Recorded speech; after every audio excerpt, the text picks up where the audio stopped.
یہ ہم نے 2 کا نہیں لیا، 80 لاکھ روپے کا لیا نا، ڈاکومنٹس میں جھوٹ بولتے ہیں ٹیکس بچانے کے لیے یا ٹیکس چوری کرنے کے لیے. تو اگر 80 لاکھ کا 3% کی بجائے 2 لاکھ کا گورنمنٹ 1% لے لے تو وہ زیادہ بہتر ہے. وہ بھی دیکھیں آپ 2 لاکھ روپے بنتا ہے، اور 80 لاکھ جو اگر جھوٹ بول رہے ہیں وہ، تو 80 لاکھ کا 3% 2,40,000 روپے بنتا ہے نا. تو 40,000 کا فرق نہیں ہے، لیکن پوری ریاست کا نظام ہی ایک جھوٹ پہ مبنی معاشی پالیسی پہ چلے تو اس کی بے برکتی اور قوم کو کرپٹ بنانے میں گورنمنٹ کا اپنا کردار ہے. اس وقت جو موجودہ ریئل اسٹیٹ کی ڈاؤن فال کی جو وجہ ہے، کیا آپ اس کو گورنمنٹ کے بے جا ٹیکسز کو سمجھتے ہیں کہ کوئی بھی نیا انویسٹر جو ہے وہ انویسٹمنٹ نہیں کر رہا؟ میں 20 سے 30% جو ہے نا وہ قصوروار ٹھہراؤں گا گورنمنٹ کو. ٹھیک ہے. اور اس کی وجہ یہی ایک غیر ہموار اور ان پریکٹیکل ٹیکس پالیسی ہے. اور 70% جو ہے وہ میں ذمہ دار ٹھہراؤں گا ریئل اسٹیٹ کے کام میں ان لوگوں کو جو کہ پروفیشنل نہیں ہیں، جنہوں نے اپنے پیسہ لگانے والے کلائنٹ کو پازیٹیولی ایڈوائز نہیں کیا، جو تربیت یافتہ نہیں ہے، جنہوں نے ریئل اسٹیٹ کے کام کو اتنا آسان سمجھا کہ گھر سے پیسے لیے ہیں یا گاؤں سے زمین بیچی ہے، اور آ کے انہوں نے سمجھا کہ 50,000 روپے کا آفس کرائے پہ اور اندر 3 لاکھ کا فرنیچر رکھ کے ہم انویسٹمنٹ کنسلٹنٹ بن جائیں گے. تو ان نیم حکیموں نے جو پیسہ ڈبویا ہے، وہ پیسہ جو ہے نا وہ اب یہ ہے کہ وہ 20 سال بھی نکلتا ہوا نظر نہیں آتا.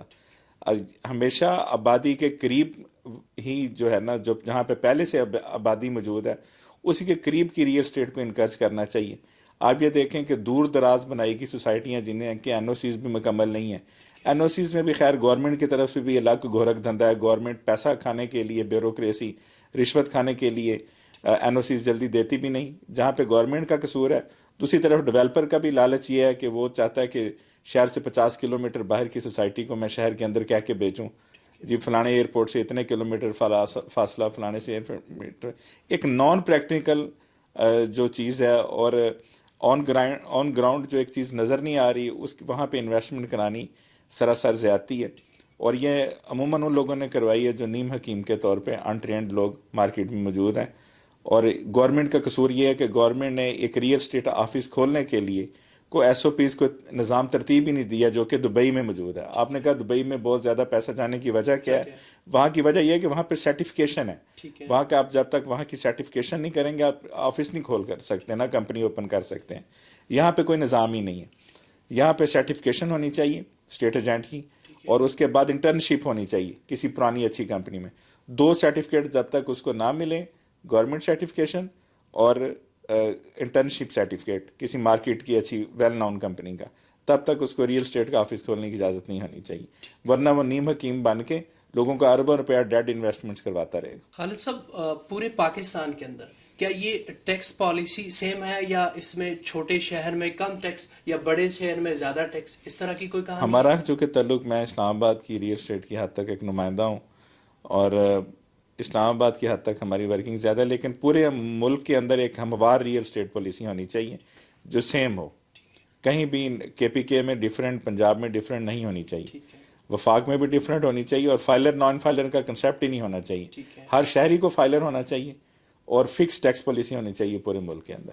ابھی اس وقت کرنٹلی جو ٹیکس پالیسی ہے پاکستان کے اندر، کیا آپ سمجھتے ہیں کہ وہ بین الاقوامی معیار کے مطابق ہے یا اس سے ہٹ کے؟